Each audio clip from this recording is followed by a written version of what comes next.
thank you very much for the invitation. It's a real honor.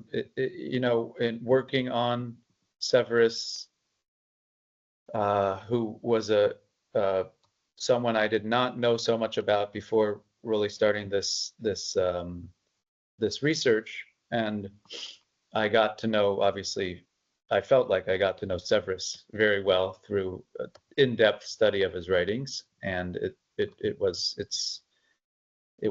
definitely an honor and a pleasure to really get to a certain level of intimacy, I feel, with this writer. And I say this, for me, it's not a theological thing because I myself am not Christian. I'm Jewish, but I could read his works and appreciate them for their theological depth and sophistication and exegetical artfulness and just amazing, real creative thinker. So beyond the pleasure and the joy of getting to know Severus's writings, it is especially meaningful to me when I have opportunities to interact with people who are continuators of Severus's heritage and believers in his way. So I have had opportunities, obviously, to present and to speak about Severus's work and my work on Severus in various academic contexts. But a context such as this, where I have direct context such as this, where I have direct contact with people in Miaphysite churches who see themselves as heirs of Severus's writings and thought, is really a special opportunity for me. So my thanks are to you. I guess what I'd like to do with my time is, as I was asked, to present the book, present the main arguments. We're not going to get down into the weeds. We're not going to get into the actual texts and arguments within Severus's writings. If we see that we have time or interest to do that, of course we can, but I want to make sure I get the whole complex argument that I make in the book, that I get it across on this opportunity. So having started with the way I started in my opening words, and I was hearing a bit before about the role of Severus in Eritrean and Coptic Orthodox contexts, and we should say, I know also in the Syrian Orthodox and the Ethiopian Orthodox and the Armenian Orthodox, he's considered all of the Miaphysite churches. He is obviously considered a major figure. So that is exactly the starting point of my book, of my research. We have a certain image of Severus, as you would say, Saint Severus, and I respect that. We have a certain image of him as a kind of founding father of the anti-Chalcedonian Miaphysite church. Now, in the context of the times, in which Severus lived, talking about the first third of the 6th century, it was his kind of floruit, his main period of flourishing, born around 465, but really came to prominence in the early decades of the 6th century. So in that context, there were no separate churches. I mean, obviously we had earlier churches, whether it be the Donatists in North Africa or the Arian churches, but in the context in which Severus was operating, there is one church. It is the imperial church. And Severus definitely saw himself as part of that. Now, in later memory, he is the big separatist. He's the big founder of a new church, of what then the anti-Chalcedonian church, the Miaphysite church, that spawns all these local variants, but they are, of course, all consider themselves as part of the same Severian church. And that the starting point of my book is trying to figure out, okay, to what degree does this image we have of Severus as the founding father of a separate church that goes against Chalcedonian theology, that goes against the imperial church, which was Chalcedonian before Severus's patriarchate, and definitely after his patriarchate when he gets expelled. So to what degree does that image, that later image we have of Severus, to what degree does that conform with Severus himself, with what he thought? Did he think of himself as founding a new church? Did he think of himself? How did he think of himself? Now, this is, again, this image that we have of Severus as a separatist or as the founding father of a new church is something that develops quite early. We know it exists already in the 6th century, when Leontius of Byzantium or other Chalcedonian, or we would call them Neo-Chalcedonian writers, are thinking about questions of theology and questions of Christology and doing heresiography. When they think about anti-Chalcedonians, they just call them Severians.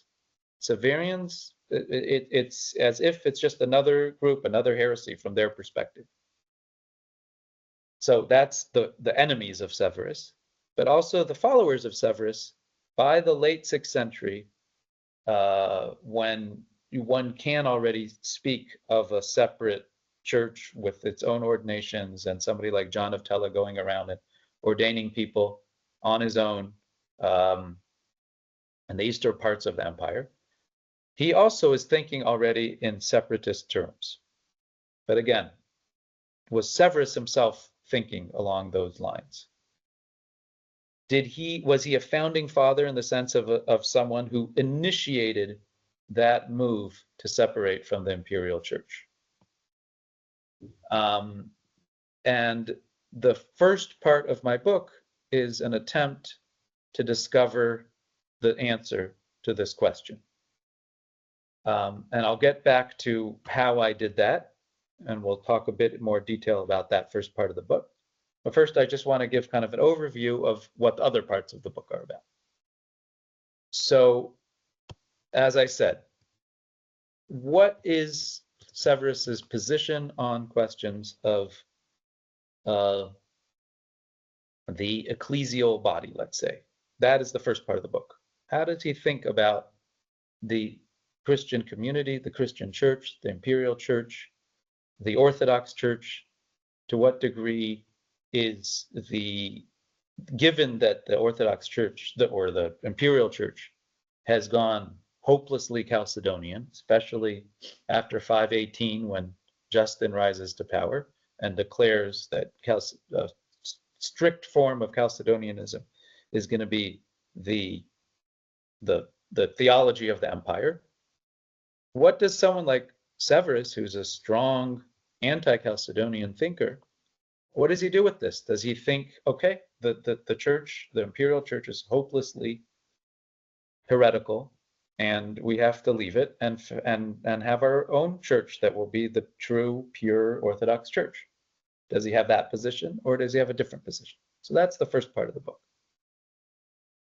Given that this is a question about the social body, what already going back to Paul and throughout Christian thinking, this is part of Christ's body, the social body of Christ. The church is called Christ's body already in Paul. So given that there's this question about Christ's social body, the other part of my book is then the next part of my book is then figuring out, okay, how does this connect to questions about the theological body of Christ, or the liturgical body of Christ, right? We have this language of the body of Christ is used by theologians from a very early stage about different kinds of bodies of Christ.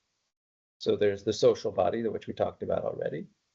There's the liturgical body, which is the Eucharist, but then that is connected to the social body because it's at the celebration of the Eucharist that that social body comes together. That's why it's called communion, because it draws people together. Koinonia in Greek, it's what literally creates the community, that celebration. So there's this liturgical body slash social body.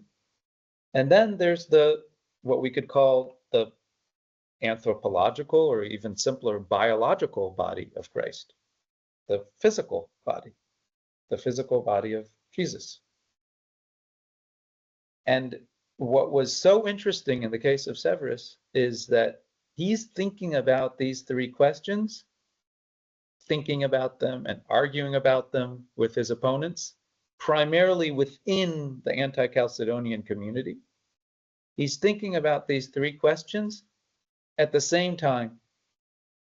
And kind of, or what my claim is, he doesn't say it entirely explicitly, but my claim is, since he's thinking about these questions at the same time, and since they're all related to the same body of Christ, we can call each one of these three bodies the body of Christ, and he calls it them that. Since he's thinking about them at the same time, and they're all the same thing, my claim is maybe he's thinking about them together, right? What he thinks about the social body maybe is related to what he thinks about the liturgical body, and what he thinks about the liturgical and social bodies might be related to what he thinks about the physical, anatomical, biological, anthropological body of Jesus. And we'll get into the details of what the arguments were about each of these three bodies.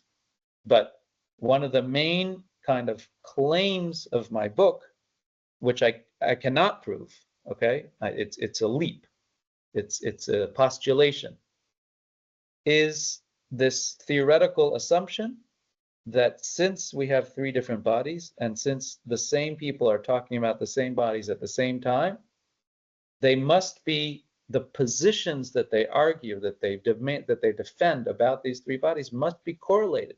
There must be a connection between them. They never say it explicitly. Severus never comes along and says, since I say this about the church, I must say this about Jesus's body.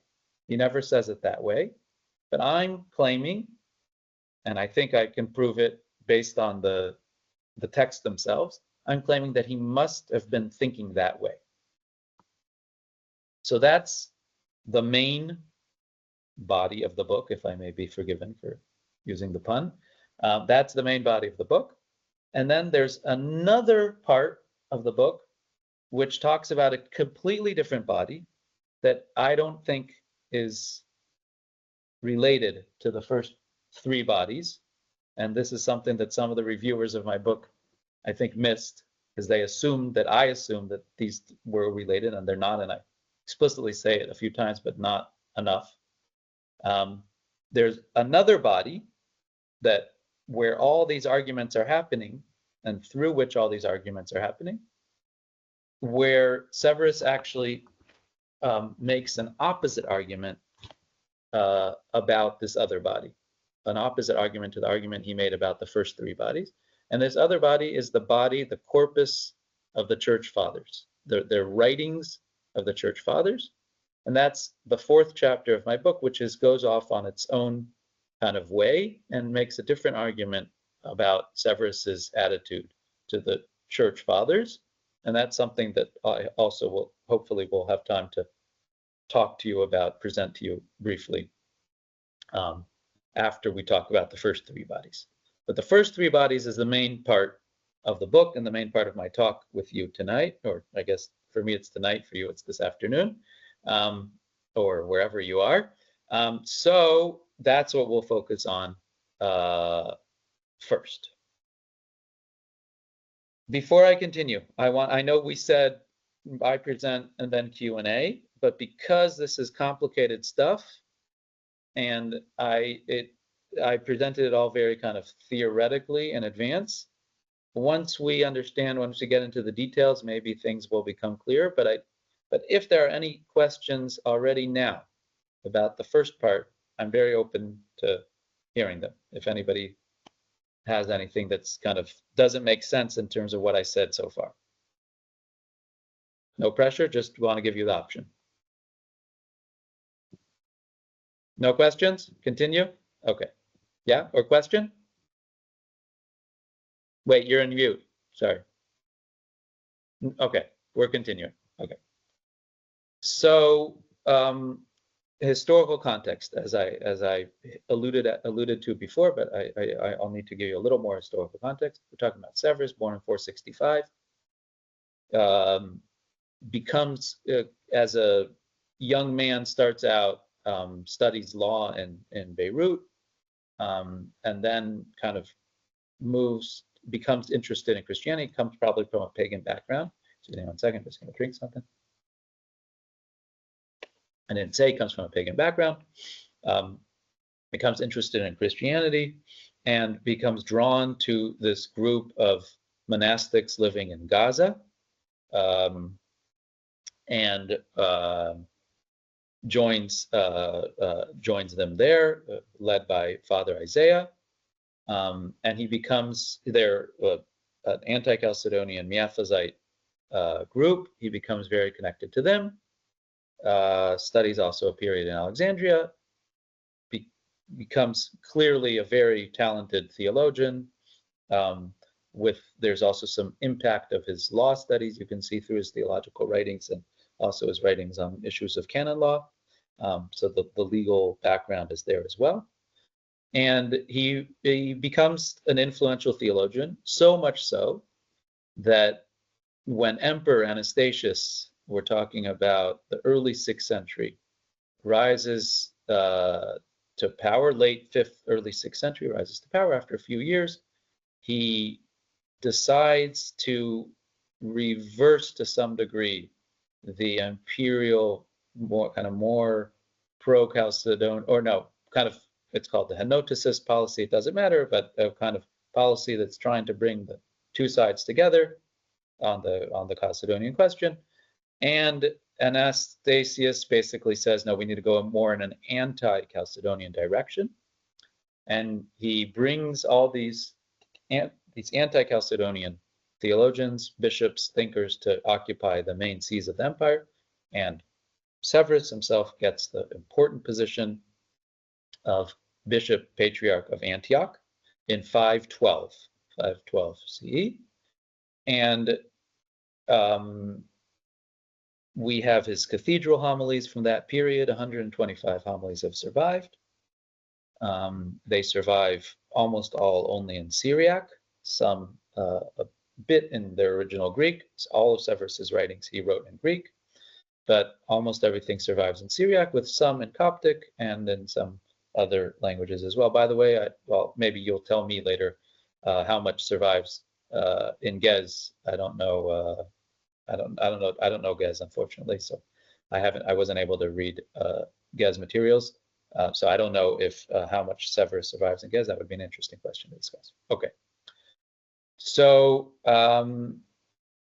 this is Severus rises to prominence, becomes Patriarch Bishop of Antioch in 512. And once Anastasius dies, Justin, new emperor, takes over. We're now talking about 518. And Justin reverses completely the policy from mildly anti-Chalcedonian to strongly Chalcedonian, Severus kicks out all the rest of the anti-Chalcedonian bishops. They go into exile in Egypt, and Severus then spends the last, until he dies in 538. So the last 20 years of his life, last 20 years of his life, he spends in exile in Egypt. And the writings that we have from Severus are from 3 periods. Before he becomes Patriarch of Antioch, before 512, during his period as Patriarch of Antioch, from 512 to 518, and then from 518 to 538, when he dies. So it's interesting to compare the writings from his different periods. If we said from the period as Patriarch, one of the main things we have is his homilies. Throughout the periods, both the early period, the middle period, and the late period, we have letters. And we also have theological writings. And we also have hymns. He's a writer of hymns. Hundreds of hymns have survived. Now, beyond what we have, we know he wrote much more than that, and not all of it survives. A lot has not survived, especially letters. He wrote thousands of letters, and just hundreds survive. But even given everything that we've lost, we still have a significant body of works that Severus has written. So the first part of my book, as I said, was to try to comb through all these writings, all his writings, which survive almost all in Syriac, to comb through all these kinds of different writings and see what is Severus's position on this question of the imperial church, and what happens when it becomes heretical. What happens when the church becomes heretical? Do we leave it, or do we stay within it and try to change it from within? Now, to some degree, this is a question that is an ancient question within Christianity, right? If you think about the Donatist controversies, or even before that, if you think about the controversies following the 3rd century persecutions, right? The kinds of questions that somebody like Cyprian in Carthage had to deal with. Disagreements between Cyprian and Novatian of Rome, Cyprian of Carthage in the mid-3rd century, and then again in the early 4th century with the whole question of Donatists. Every time there's persecution, now this in the Roman context, it was a little different, right? But there would be persecution, and then some people would lapse, would fall, would not kind of rise to the high Christian standards of martyrdom or whatever is expected of them. And then the question was, to what degree can we accept them? Can we take them back in? Do they have to do penance? Can they serve as priests? Can they serve as bishops? Or once they messed up, and the church needs, for it, again, as a social body to work, it needs to be pure. Or do we promote a position of sacrificing purity in the name of an equally important ideal, unity, right? It ultimately boils down to a question of purity versus unity within a social context, meaning, do we demand that all the believers be completely pure and not to have messed up, or if they mess up, it's only on little things? Or do we accept a certain degree of fallenness within our community in the name of unity with a larger group of people? A separatist position says purity is more important than unity, meaning if the church has sinned, if the church has messed up, they can't keep on being the church. It needs to be left. We need to found our own church, a church that is founded on principles of purity, whether they be around behavioral issues or whether they be around theological issues. If the positions that the heads of the church, the bishops and the emperor, are championing are positions which are heretical, this cannot be a church. So this is the question that Severus needed to deal with, especially after he gets kicked out of the bishopric of Antioch in 518. And there were strong voices within his anti-Chalcedonian group, voices from before, voices from during, and voices from after his period as bishop, that said separatism is what we need to do. We can't be part of this corrupt imperial church with its corrupt Christology and corrupt notions, understandings of theology. For the Eucharist to work, it needs to be taken by a community of believers. And if the believers don't believe the right thing, then it doesn't work, and it affects all of us. So this is the question. Now, again, in the later memory, I think Severus is remembered as a separatist, as a founder of a new church. The surprise for me was when you read through his writings, you discover that actually this is not what he wanted. Even though he got expelled, And even though there were big anathemas published against him, and even though he was persecuted, and even though, most importantly, the imperial church was Chalcedonian and strongly Chalcedonian, and thus, in Severus's eyes, completely heretical, and he believed that he was very strong in his anti-Chalcedonian beliefs, unwavering, and championed anti-Chalcedonianism, and argued against the Chalcedonians and called them heretics and everything you would expect. But he continued the notion that we get that was first developed by people like Eusebius of Caesarea in the 4th century, that the imperial church is the Orthodox Church, that their connection between the Roman Empire, the Roman imperial rule, and the church is, in their perspective, was a godly ordained, a divinely ordained connection, where the bishops were meant to support the emperor and the emperor was meant to support the bishops. And even if the emperor messed up and supported the wrong bishops or promoted the wrong theology, still one should not leave that ecclesial structure. Now, that ecclesial structure, mind you, had a certain logic and hierarchy, a certain legal logic by which it worked. And that, what I mean by that is canon law, right? Canon law decides not just issues of discipline, the behavior of the believers and behavior of the ecclesial hierarchy, but also decides on issues of how bishops are appointed and how priests are appointed, ordained. And for example, a bishop cannot be ordained with fewer than 3 other bishops, or you cannot ordain a priest outside of the jurisdiction of the local bishop to whom he belongs. Well, what happens if the local bishop is Chalcedonian? And now you want to appoint, or a young deacon rises in the ranks and wants to become a priest, but he's anti-Chalcedonian. What does he do? Right? There's a big question. So if you, the simple solution is, okay, go to a different diocese and get ordained by a different bishop, but that's against canon law. So what do you do if you're a non-separatist? You see, these questions about separatism or staying with the imperial church are not just theoretical questions. They're very practical questions, especially for a position and ideology that wants to keep going.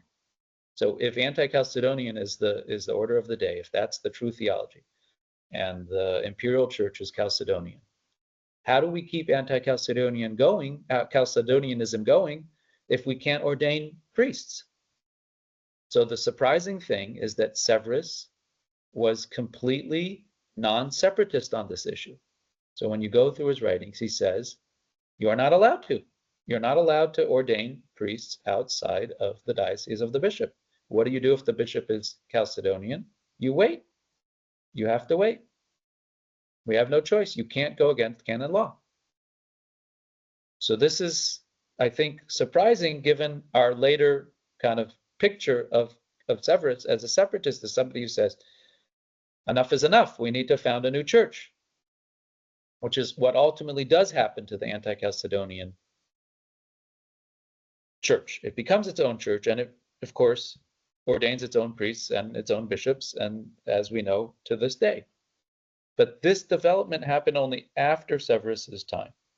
Severus himself was against this. He was against going against canon law.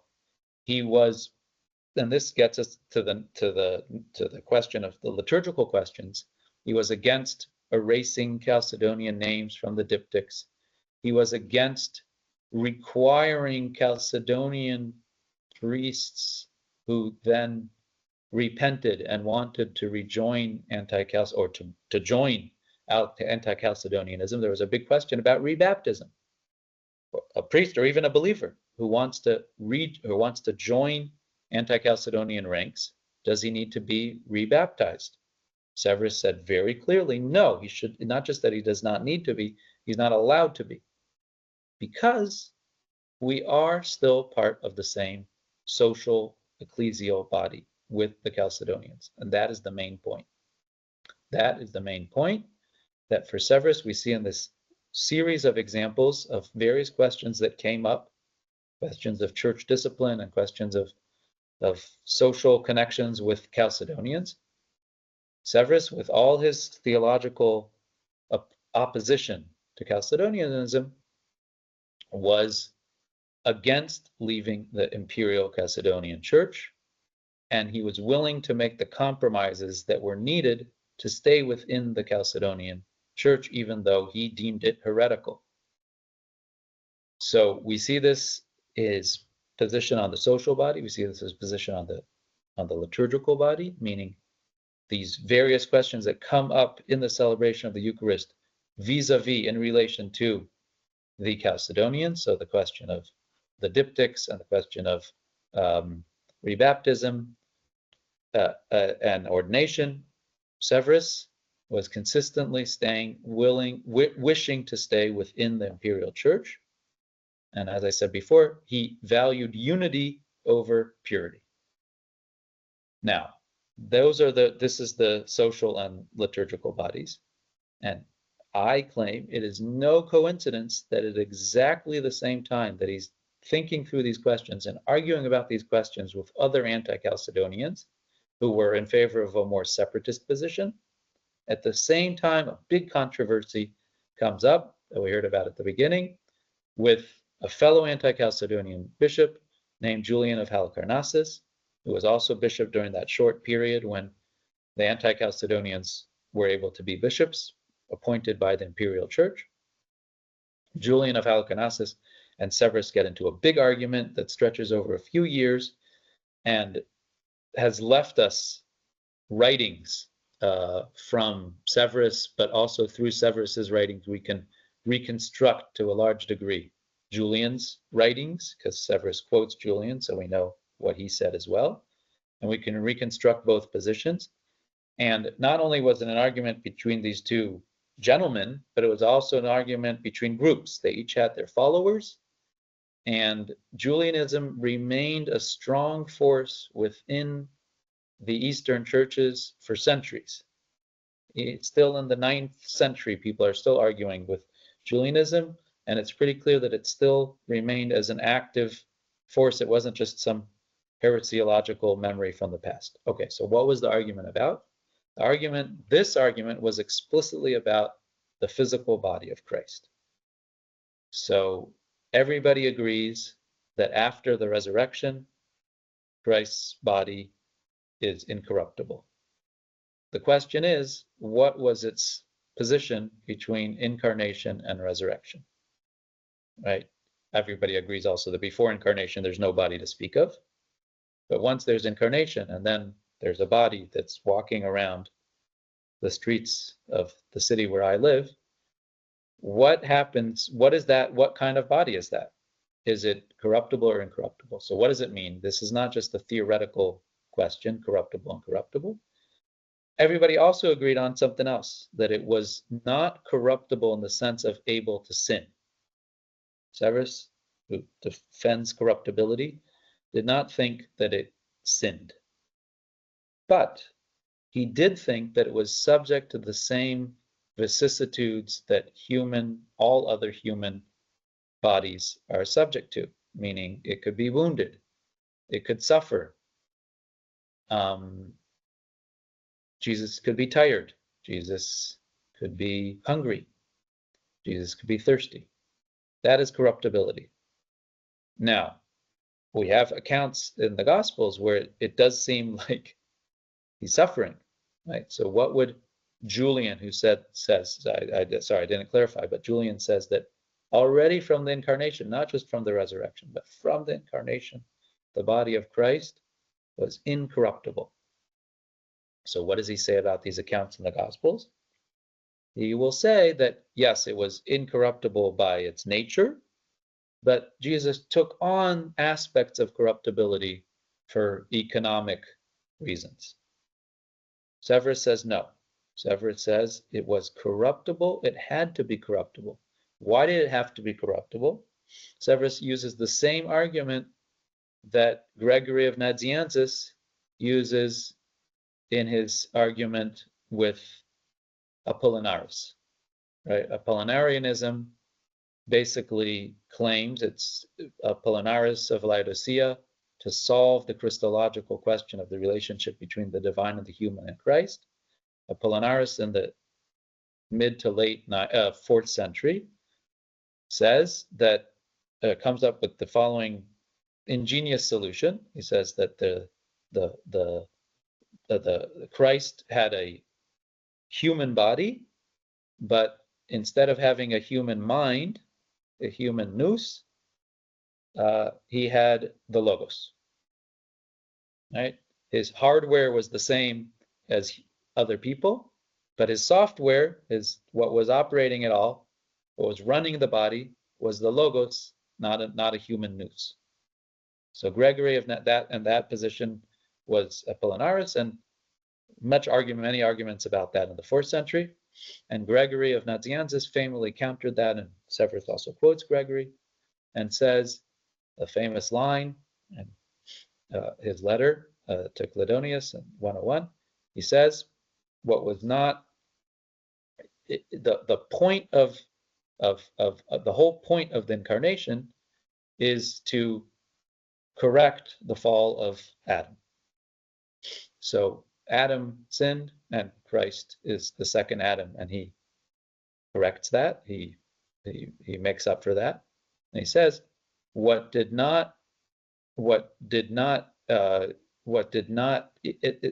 if Christ's whole point is curing what fell, he can't cure something if he himself is not part of the fallenness of it. That's what Gregory says. So Severus says the same thing. For the economy of salvation to work, the body of Christ needs to be human. It cannot cure something without going through the process of the sickness itself, without the vulnerability, without the corruptibility. So that was Severus's argument, and Julian says no. Now, I show in the book that ultimately this is a disagreement. This is an argument about the understanding of what is human nature. What was Adam's nature?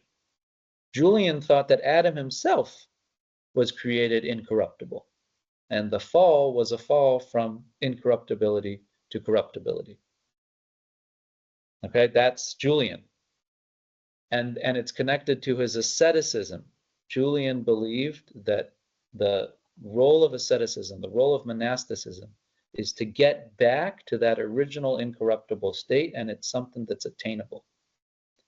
Severus, by contrast, says that Adam was not incorruptible. He was not created incorruptible. He was created corruptible, because that's what makes him a human. Okay, what he lost with the fall was the ability to become incorruptible. If he had obeyed the law and if he had not eaten from the tree, then he would have then gotten an incorruptible body. But his initial creation was corruptible, and once he fell and sinned, all that happened to him was that he did not get the gift of incorruptibility, so he remained corruptible. So that is what it means to be human. And if Jesus was completely human, according to Orthodox understanding, even and Chalcedonian, anti-Chalcedonian, everybody agrees that there was the humanity was fully human.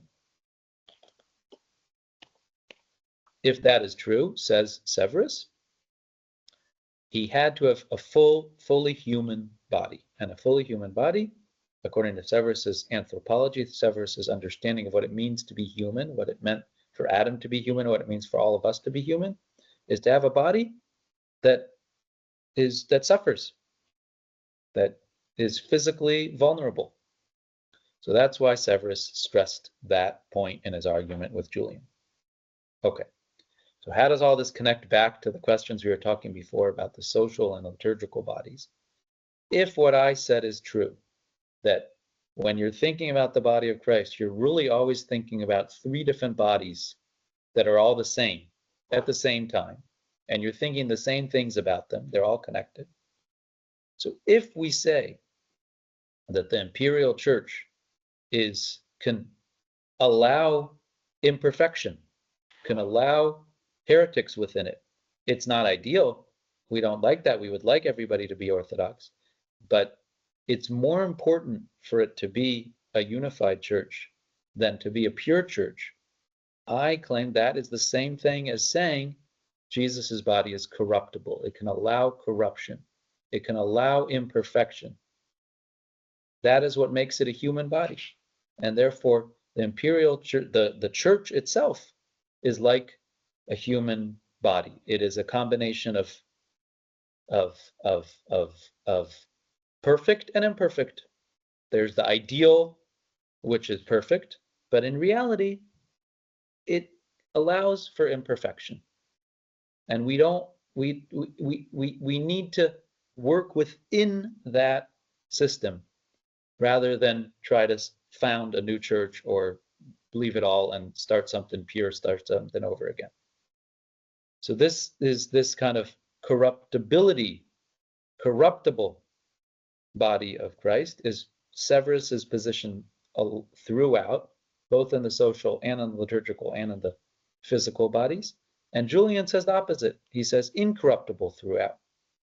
He's a separatist. He's in favor of leaving the church. He says if we can't ordain our own priests, we should not be part of this church anymore. He says because the church needs to be perfect, needs to be pure, just like he thought Jesus's body needed to have been perfect, needed to have been incorruptible.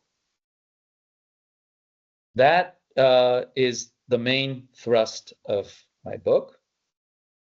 I'll be very curious to hear your questions afterwards. I'll just spend another couple minutes on explaining the argument that I made about the other body. The other body is the body of the fathers. All these arguments are happening between Severus and Julian through a very detailed and minute and sophisticated argument from the church fathers using various passages. Sorry about that interruption. Okay, so the argument is happening through our debates around the writings of the church fathers. And this is a period where the whole notion of the church fathers as a body of authority is getting developed. So we have it does go back to the 5th century, not very much before that, where what's called argumentation from the authority of the fathers, where you, rather than using just biblical passages to prove points, you go back to earlier writings by by post-biblical authors, and you make your arguments through that. That is something that develops very much in the conciliar culture around the councils of Ephesus, various councils of Ephesus, and then Council of Chalcedon in the first half of the 5th century. And it really reaches a zenith, a peak in this period of the early 6th century, where everybody's constantly going back to the church fathers. And Julian and Severus, in their arguments from the church fathers, are each trying to prove their points, right? Julian is trying to prove that the fathers thought that Christ's body was incorruptible between incarnation and resurrection, and Severus is trying to prove from his passages from the church fathers that Christ's body was incorruptible. Was corruptible. Severus corruptible. Right? And the interesting thing I discovered when I was reading these arguments is that Severus, whenever there seems to be a contradiction between the fathers or around one of these issues, Severus resolves the contradiction. He comes up with some special explanation why you have to kind of read one passage a little differently to harmonize the contradiction. As opposed to Julian, who says, you know what? Sometimes the fathers can change their positions, can change their opinions, can contradict each other. They don't have to all agree all the time about everything. So what occurred to me was that this is an interesting kind of switch vis-a-vis their respective positions on the bodies we were talking about before. When it comes to the body of the fathers, the corpus of the writings of the church fathers, Severus has a very incorruptible view of the church fathers, meaning they can never disagree, they can never change their minds, they're divinely inspired, and therefore everything they say is completely true all the time, and there are no blemishes, no problems within it. Okay, so that's like an incorruptible view of the church fathers, as opposed to Julian, who says, no, there can be some imperfections, there can be blemishes, there can be problems, there could be contradictions. So this to me is a very interesting switch, reversal of their respective positions when it comes to the body of Christ, the three bodies of Christ that we were talking about, where Severus went for corruptibility and Julian went for incorruptibility. When it comes to the body of the fathers, the writings, they have exactly the reverse opinions. Severus, complete perfection, incorruptibility. Julian, corruptibility. And I suggest in the book, and with this we'll finish, I suggest that it's no coincidence, this switch. Why is it no coincidence? I don't have a text to prove this, but it's just my kind of thinking about trying to understand why do we have this interesting opposite positions on these two questions. To me, it seems that you need to have perfection somewhere. If you don't have perfection in the world and your social body and in your church, where Severus saw a lot of problems, the place where he could have perfection was in the writings of the fathers, in the church fathers. And that is something that, if I may kind of finish in this specific context, I think it's interesting, this kind of attitude to the fathers of the past that ultimately is what created the image of Severus, right? As this perfect father, as this founding father. He himself might have been more open to certain things that later generations did not want to think of him as doing, and therefore projected an image of him that fit this perfect image that he himself, I think, would have been actually very proud of, in the sense that he became part of that same body of perfect, divinely inspired church fathers. So we will end my part of the presentation here. Thank you.